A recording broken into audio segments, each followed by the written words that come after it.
The rain pounded against the windows of the old family estate in upstate New York, where my brother's wedding was in full swing. I stood in the corner of the grand ballroom, nursing a glass of champagne, watching the guests swirl in their finery, oblivious to the storm raging outside, and inside me. That's when she approached, my brother's best friend from college, Eliza, with her sharp jawline and those piercing green eyes that always seemed to see right through me. "Emily, come with me," Eliza said, her voice low and urgent, grabbing my elbow gently but firmly. She led me out to the covered veranda, away from the laughter and music, where the thunder rolled like a warning. "We need to talk. Now." I followed, my heart pounding, not knowing this moment would shatter the fragile facade I'd built around my life. Eliza turned to face me, her face illuminated by a flash of lightning. "I've been watching you, Em, for years. And I know you're hiding something, the same thing I hid for so long." She paused, her breath visible in the cool air. "You're like me. You love women. And I've loved you since the day we met." The words hit like a punch to the gut. I stepped back, the world tilting. My family was conservative, rooted in the small-town values of our Connecticut upbringing. Church every Sunday, expectations of marriage and kids. My brother Mark was the golden child, marrying his high school sweetheart in a picture-perfect ceremony. And here was Eliza, his tomboyish friend who'd always been around, confessing this? I felt exposed, raw, like she'd peeled back layers I'd buried deep. I don't know what you're talking about," I stammered, but my voice betrayed me, cracking under the weight of truth. I'd felt it for years, the confusion in high school crushes on girls, the way I'd stare a little too long at female leads in movies, the dread of family dinners where mom would hint at setting me up with nice boys. But admitting it? That would mean unraveling everything. Eliza reached out, her hand brushing mine, sending a jolt through me. "Don't lie to yourself anymore. I saw how you looked at me last summer at the lake house. The way you pull away from everyone. It's killing you." She was right. The isolation had been suffocating. But what did she expect? To just dive in and risk it all? As the reception dragged on inside, I slipped away to the guest room upstairs, my mind racing. Eliza followed discreetly, knocking softly. "Let me in, Em. We can't ignore this." Against my better judgment, I opened the door. She stepped inside, closing it behind her, and for the first time I didn't run from the spark between us. We talked for hours that night, whispers in the dark as the storm subsided. Eliza shared her story, coming out in college, the fallout with her religious parents who cut her off financially, forcing her to work 2 jobs through law school. "It hurt like hell," she said, her voice steady but eyes glistening. "But living a lie hurts more. Mark knows about me. He's the only one in your family who does. He supports it, but he warned me not to push you." Mark knew. My brother, the one I'd always idolized, had kept this from me? Betrayal mixed with relief. But the thought of telling my parents terrified me. Dad, a veteran with rigid views on traditional family, and Mom, who volunteered at the church and dreamed of grandchildren. They'd see it as a failure, a sin. By dawn, as guests stirred below, Eliza leaned in closer. "This could be us, Em. But you have to choose." Her words lingered like a promise and a threat. I left the wedding early, claiming a headache, but really escaping the pull of her gaze. Back in my Brooklyn apartment, I replayed the night obsessively. Was this freedom or destruction? Days turned into weeks, and Eliza texted relentlessly, subtle at first, then bolder. "Meet me for coffee?" I'd ignore them, but each one chipped at my resolve. Work at the marketing firm became a blur. I'd zone out in meetings, imagining her smile. One evening, after a particularly grueling day, I caved. We met at a quiet cafe in Greenwich Village, the heart of New York's queer scene, though I felt like an imposter there. "You're scared," Eliza said over lattes, her hand covering mine across the table. "I get it. But hiding won't make it go away." She told me about her ex, a woman who'd chosen family over love, leaving Eliza heartbroken. "Don't be her, Em. Fight for this." That night we walked through the village, streetlights casting long shadows. For the first time I let her hold my hand in public. Felt electric, liberating. But as we parted, a knot formed in my stomach. What if someone saw? My cousin lived nearby, word could spread. The internal conflict raged. Nights were sleepless, torn between desire and duty. I confided in my best friend Sarah, who was straight and clueless. Sounds intense, she said. But be careful, your family won't take it well. Her words echoed my fears. Then came the first real test. Mark called sensing something. Eliza mentioned you two talked. Everything okay? I lied saying it was nothing. But the guilt gnawed. How could I deceive my brother, who'd always protected me? Eliza pushed for more dinners weekends away. I resisted, but each meeting deepened the bond. One rainy afternoon in Central Park, under an umbrella, she kissed me softly. Time stopped, it felt right like coming home. But reality crashed back. We can't, I whispered, pulling away. Not yet. The pressure built. Mom called daily, probing about my dating life. When are you bringing someone home, honey? I'd deflect, but the lies piled up. Eliza grew impatient. How long are you going to live for them? She asked during a heated argument in her Manhattan loft. This is your life. I stormed out, but her words haunted me. That night I journaled furiously, weighing the costs. Lose my family or lose myself? The decision loomed. A precipice I wasn't ready to jump from. Months passed, and the secret affair blossomed in shadows. We'd meet in hidden spots, dimly lit bars in Brooklyn, secluded trails in the Hudson Valley. Eliza was patient at first, understanding my hesitation. Take your time, she'd say, her fingers tracing patterns on my arm. But the thrill was laced with paranoia. Every time my phone buzzed with a family text, I'd flinch, imagining discovery. One weekend, Eliza convinced me to join her at a pride event in the city, disguised as just friends. The crowds pulsed with energy, rainbow flags waving, couples holding hands openly. For a moment I felt free, anonymous in the sea of acceptance. Eliza pulled me into a dance, our bodies close, laughter bubbling up. See? This could be every day, she whispered. But as we left, I spotted a familiar face. My aunt from Queens marching with a group. Panic surged. I ducked away, dragging Eliza with me. She can't see us, I hissed. Later, in her apartment, the fight erupted. You're ashamed of me, Eliza accused, her voice breaking. Of us? I'm not. It's them, my family. They disown me. Tears streamed down my face. Eliza softened, pulling me into an embrace. Then let's face it together. Tell them. The idea terrified me, but the alternative, losing her, hurt more. We planned it carefully. I'd start with Mark, use him as a bridge. Over dinner at his new house in the suburbs, I confessed. I'm seeing someone. A woman. Eliza. Mark's fork paused midair. Silence stretched, then he nodded. I figured. I'm happy for you, sis. But Mom and Dad. It'll be rough. He promised support but warned of the backlash. Dad's old school. Give them time. Emboldened, I invited Eliza to a family barbecue, introducing her as a friend. The tension was palpable. Mom eyed us suspiciously, Dad made awkward small talk. As the day wore on, whispers started, cousins gossiping about Eliza's lifestyle. By evening, Mom cornered me in the kitchen. What's going on with you two? She's different. Nothing, Mom. Just friends. The lie tasted bitter. Eliza overheard, her face hardening. That night, driving back, she exploded. I can't be your dirty secret forever, Em. This is humiliating. The rift grew. Eliza pulled away, canceling plans, her texts curt. I felt unmoored, the void amplifying my doubts. Was this worth it? The societal stares, the judgment? At work, a colleague outed as gay faced subtle discrimination, passed over for promotions. It mirrored my fears. Desperate, I sought therapy in secret. A counselor in Midtown who specialized in LGBTQ issues.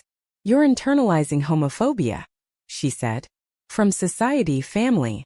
But suppressing your identity leads to depression. Sessions unpacked layers, childhood repression, fear of rejection. Slowly, resolve built. But fate intervened cruelly. Eliza, frustrated, started seeing someone else casually. A woman from her firm, open and proud. She told me over coffee, eyes avoiding mine. I need someone who isn't afraid. The betrayal stabbed deep. How could you? I cried, storming out. Alone in my apartment, the pain consumed me. I scrolled through old photos. Us laughing at the beach, her arm around me. The loss felt like amputation. In a haze, I called Mark. She cheated. It's over. He listened, then said, maybe it's for the best. You're not ready. But was I? The hurt ignited something fierce. I confronted my reflection. Who was I without the masks? Days later I texted Eliza. We need to talk. We met at our old cafe, tension thick. I'm sorry, I said, for hiding. But you hurt me. And you hurt me by not choosing, she countered. Tears flowed, forgiveness tentative. We agreed to try again slower. But the damage lingered, trust fractured. Family pressures mounted. Thanksgiving approached, a powder keg. Mom insisted I bring a date, implying mail. I declined, citing work, but she pushed. You're 28, Emily. Time to settle down. The call ended in argument, her disappointment palpable. Eliza urged confrontation. Rip the Band-Aid. But I hesitated, fearing explosion. Instead, I confided in Dad during a solo visit. I'm gay, Dad. And I'm with Eliza. His face paled. No, that's not you. It's a phase. He lectured on family values, Bible verses. I left in tears, the rejection searing. Mom called later, furious. How could you do this to us? The line went dead. The fallout was swift. Invites stopped. Calls unanswered. Mark mediated, but sides formed. Cousins unfriended me online. Whispers of sinner. Society's judgment amplified. Stares in stores, slurs from strangers. Work suffered, focus gone. Eliza stood by, but our relationship strained under the weight. We can build our own family, she said. But doubt crept in. Was love enough against the world? Isolation set in like winter frost. With family ties severed, holidays became ghosts of joy. Christmas Eve I spent alone in my apartment, staring at the tree I'd decorated half-heartedly. Eliza invited me to her place, but her own family drama echoed mine. Her parents still distant, though thawing slightly after years. We clung to each other, but cracks widened. Eliza's job at the law firm demanded long hours, leaving me adrift. I'd wander Manhattan streets, pondering choices. One night, at a support group for queer women, I met others with similar stories, disownment, resilience. It gets better, a woman shared, her eyes kind. Inspiration sparked, but so did envy for their certainty. Back home, a letter arrived from Mom, handwritten, rare in our digital age. We love you, but we can't condone this. Come back when you're ready to change. Rage boiled, I tore it up. Eliza found the pieces. They're wrong, Em. But maybe reach out. I refused, pride wounded. Instead, I threw myself into activism, volunteering at an LGBTQ center in Chelsea. There, I counseled teens, mirroring my younger self. It empowered but exhausted. Eliza worried. You're burning out to prove a point. Tension peaked during a weekend getaway to the Catskills. Amid scenic hikes, we argued. You act like everything's fine, I accused. But I've lost everything for this, for us. And I haven't, she shot back. I waited for you, Em. Forgave the hiding. But now you're pushing me away. The fight escalated, words like weapons. Maybe we need space, she said finally, voice cold. Space became separation. Weeks without contact, each day a void. I dated casually, a barista, artist, but nothing stuck. They weren't her. Loneliness amplified inner turmoil. Was I wrong to choose love over family? Morality wrestled. Society preached tolerance, but reality bit. Reconciliation attempts faltered. I emailed Dad explaining my truth. His reply. Praying for you. No warmth. Mom blocked my number. Mark bridged, hosting a neutral lunch. They miss you, he said. But they're stubborn. Eliza reappeared unexpectedly at my door one stormy night, soaked. I can't do this without you. We reconciled in tears, promises renewed. But trust was fragile. Shadows of betrayal lingering. Society's claws dug deeper. At work, a promotion slipped away. Rumors of my lifestyle circulated. Focus on performance, my boss said, but bias reeked. I considered quitting, starting anew. Eliza encouraged law school applications. Fight from inside. But doubt plagued. Could I endure more judgment? A turning point came at a family funeral. Aunt Helen's cancer's victim. I attended uninvited, facing stares. Mom approached, eyes red. Why are you here? Harsh words exchanged. I left humiliated. Eliza waited outside. You tried. That's brave. But bravery cost. Depression crept. Therapy intensified. You're grieving losses, the counselor said. Family identity. Breakthroughs came slowly, accepting self-worth beyond approval. Our relationship evolved deeper through trials. We moved in together. A cozy Brooklyn brownstone. Domesticity brought peace, but external storms brewed. Neighbors gossiped. A homophobic incident, a slashed tire slur spray-painted, shook us. We reported it but police dismissed. Probably kids. Frustration mounted. Eliza, the lawyer, pushed for advocacy. We can't hide. We joined protests, voices amplifying. Empowerment surged, but so did risks, threats, online doxing attempts. Personal mending began. Mark's wife, pregnant, softened family dynamics. They want to meet the baby, he said. Including you. A olive branch? I accepted cautiously, Eliza by my side. The meeting was tense. Awkward hugs, avoided topics. Dad grumbled, Mom teared. We don't understand, but you're our daughter. Progress fragile. But Eliza felt sidelined. It's always about them, she muttered later. The balance teetered. Love versus legacy choices echoed. As high trended, a betrayal loomed, testing everything. The baby shower marked a fragile truce. I attended solo as requested. To ease tension, Mark explained. Eliza understood, but resentment simmered. Go. But remember us. Inside, family tiptoed around my situation. Mom pulled me aside. Are you happy? Really? Yes, I said firmly. With Eliza. She nodded, but doubt lingered. Dad avoided eye contact. Leaving hope flickered, maybe healing possible. But reality struck. Eliza, stress from a high-profile case defending LGBTQ rights, grew distant. Late nights, missed dinners. Work's intense, she'd say. Suspicion gnawed. Was it the ex? I confronted her after finding a text. Miss our talks. It's nothing, she insisted. Professional. But trust eroded. We argued nightly, accusations flying. You're paranoid, she yelled. From your family's poison. The breaking point. I snooped her phone, guilty but desperate. Messages confirmed emotional affair. I feel alive with you, she'd written. Heart shattered, I packed a bag. How could you betray me again? Eliza begged. It was a mistake. The pressure, your indecision, pushed me. Excuses rang hollow. I left for Mark's, crashing on his couch. Sort it out, he advised. Love's messy. Weeks of no-contact agony. I threw myself into work, earning that promotion despite odds. Empowerment from adversity. Therapy delved deeper, codependency, fear of abandonment. You deserve better, the counselor affirmed. Society's mirror reflected progress. Marriage equality firm, but pockets of hate persisted. A viral story of a disowned lesbian-inspired outreach. I blogged anonymously, sharing my journey. Responses flooded, support stories mirroring mine. Eliza reached out via email. I messed up. Therapy's helping me see. Tentative meetings followed. Coffee, walks. Forgiveness budded, but cautiously. We need boundaries, I said. Family thawed further. Mom called. Come for dinner. Bring her.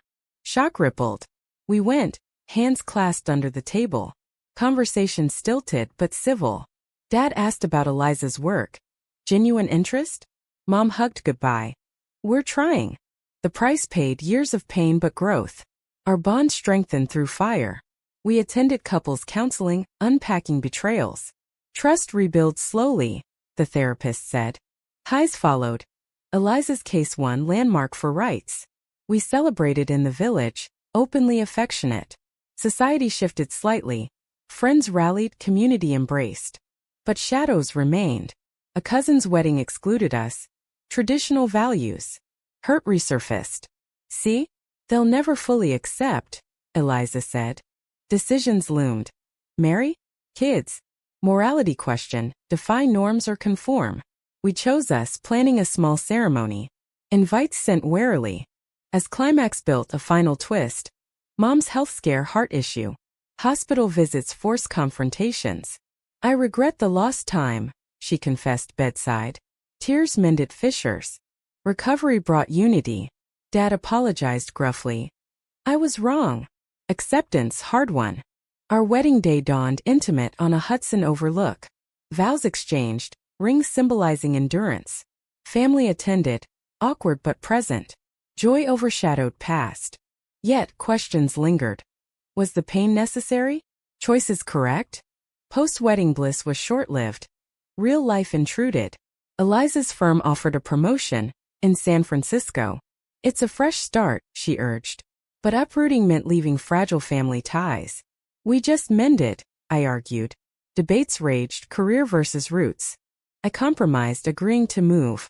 Packing unearthed memories, old photos, letters. Nostalgia mixed with resolve. Farewell dinner with family was bittersweet. Mom teared. Don't be strangers. Dad nodded approval. Proud of you. California brought sunshine but challenges. New city, new judgments, subtle and liberal bubbles but present. Eliza thrived at work. I freelanced, building a portfolio on queer narratives. Our home became a sanctuary filled with art, laughter. But old wounds reopened. A call from Mark. Mom's struggling, misses you. Guilt tugged. We visited often, bridging coasts. Relationships deepened. Acceptance grew genuine. Society's evolution aided, laws advancing, visibility rising. But personal battles persisted. Eliza faced workplace bias, a colleague's slur, overlooked by HR. She fought back, lawsuit pending. For us, she said. I published a memoir excerpt, raw and honest. Backlash came, trolls, threats, but support outweighed. Your story helped, readers wrote. Impact rippled. Intimacy evolved. We adopted a dog, symbolizing commitment. Talks of kids surfaced, surrogacy, adoption. Morality weighed. Raise in a world still hostile? We decided yes, planning ahead. A crisis tested. Eliza's affair resurfaced. The woman contacted, stirring drama. Closure needed, Eliza admitted. I demanded therapy, she complied. Trust rebuilt, stronger. Family fully integrated. Holidays together. Grandkids anticipated. Dad even marched in pride, flag in hand. Transformation profound. Years blurred, we aged gracefully. Looking back, the journey's scars faded, lessons etched. Love triumphed, but at what cost? Reflecting on it all, one question remains. In the face of societal and familial pressures, is denying one's true self ever the right choice? Or does authenticity always demand its pound of flesh?